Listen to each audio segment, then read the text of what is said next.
வணக்கம். நீங்கள் இங்கே பார்க்குறது தாசரி ரகம் மாங்கன்று. இது பார்த்திங்கன்னா 1 வருஷம் ஆச்சு.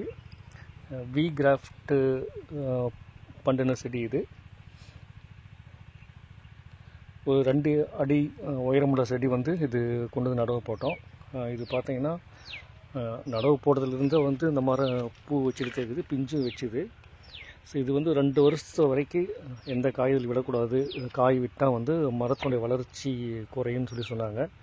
அதனால் அப்பப்போ இந்த மாதிரி பூ வந்தால் இதெல்லாம் ஒடிச்சுட்ருவோம். ஸோ அதனால் செடி நல்லா திடமாக வளரும். இல்லாட்டி இந்த பூ இதில் வர பிஞ்சே எல்லா சத்தும் எடுத்துரும்.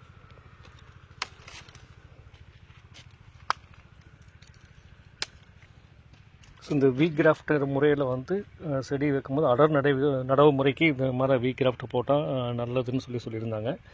ஸோ அதனால் நான் கொஞ்சம் வச்சு பார்க்கலான்ட்டு நான் போட்டுக்கிறேன். 10 அடிக்கு ஒரு கன்று நடவு போட்டிருக்கிறோம். 2வது வருஷத்துலேருந்து நம்ம காய்க்கு விட்டால் காய் நமக்கு ஒரு பறிக்கிற மாதிரி தரமாக கிடைக்கும் அப்படின்னு சொல்லியிருக்காங்க. வணக்கம்.